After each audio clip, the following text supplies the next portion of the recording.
Bir daha asla uyuyamayacağınızı hayal edin. Kulağa sadece bir yorgunluk gibi geliyor değil mi? Ama bu tıbbın bildiği en acımasız infaz yöntemi. Beyninizin içinde bir şartelin kalıcı olarak kırıldığını düşünün. Uykunun o şifalı karanlığına bir daha asla davet edilmeyeceksiniz. Gözleriniz fal taşı gibi açık, bilinciniz yerinde ama zihniniz yavaş yavaş eriyor. Bilim buna ölümcül ailesel uykusuzluk diyor. Düşünsenize, yatağa giriyorsunuz, her şey hazır ama beyin hayır diyor. Sadece bir gece değil, ölene kadar. Kaçacak yeriniz yok. Bu bir hastalık değil, bu genetik bir lanet. Bugün uyanık kalmanın mutlak ölüm anlamına geldiği o korkunç sınıra giriyoruz.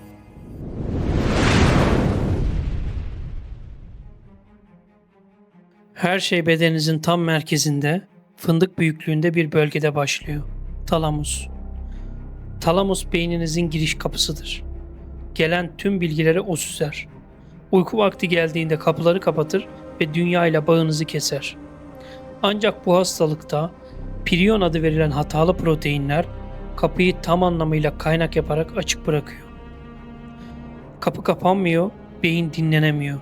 Bilinciniz 24 saat boyunca otoyol kenarındaki eski bir floresan lamba gibi cızırtıyla yanmaya devam ediyor. Ve işin en korkunç yanı, bu durumun hiçbir ilacı, hiçbir tedavisi yok. Uyku hapları bile kâr etmiyor. Çünkü sorun uykunuzun gelmemesi değil, beyninizin uykuya girmeyi unutması. Bu hikaye hayali bir korku senaryosu değil. Kayıtlar 18. yüzyılda Venedikli bir aileye kadar uzanıyor. Her şey 1765 yılında Venedikli bir doktorla başladı. Önce hafif bir terleme, sonra panik ataklar ve sonunda hiç bitmeyen bir uyanıklık haliyle öldü. Aile bu ölümü bir lanet sandı çünkü nesiller boyu devam ediyordu. Çocuklar ebeveynlerinin gözleri açık, derilerek ölmesini izlediler. Onlarca yıl boyunca bu aile sırrı olarak saklandı. Kimse nedenini bilmiyordu. Sadece sıranın kendilerine ne zaman geleceğini bekliyorlardı. Düşünsenize, düğününüzde dans ederken aklınızda tek bir soru var. Acaba ben ne zaman uyuyamayarak öleceğim? Süreç 4 aşamalı bir cehennem gibi işliyor. Birinci aşama nedensiz korku. Sanki biri sizi izliyormuş gibi sürekli tetikte olma hali. İkinci aşama halüsinasyonlar. Artık gerçek dünya ile rüya dünyası birbirine giriyor. Üçüncü aşama hızlı kilo kaybı. Vücut artık kendi dokularını yakmaya başlıyor çünkü metabolizma asla durmuyor. Ve son aşama tam bir tepkisizlik. Hasta artık konuşamaz, hareket edemez hale geliyor. Sadece bekliyor. Ölümün o tek kurtuluş olan uykusuna kavuşmayı bekliyor. 1980'lerde Venedikli ailenin son üyelerinden biri olan Silvano, bu laneti kırmak için bir karar verdi. Kendini bilim insanlarına bağışladı. Doktorlar onu 24 saat boyunca kameralarla izledi. Silvano uyanıktı ama beyni rüya görüyordu. Gözleri açıkken hayali bir şapkayı takıyor, olmayan kıyafetlerini düzeltiyordu.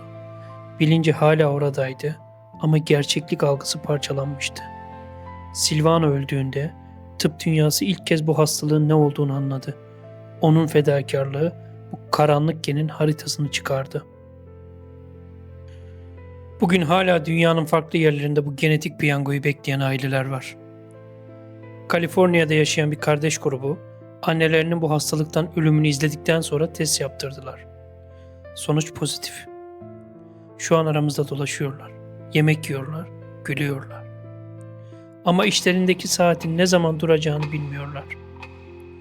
Tıp hala bir çare arıyor ama priyonlar o kadar dirençli ki onları durdurmak imkansız gibi görünüyor.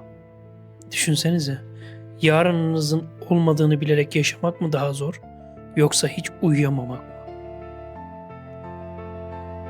Çoğumuz uykuyu sıradan bir ihtiyaç, hatta bazen bir zaman kaybı olarak görüyoruz. Ama bu hastalar için uyku, ulaşılamayacak bir cennet. Onlar, uyanık kalmanın bir ödül değil, en ağır işkence olduğunu tüm dünyaya kanıtladılar.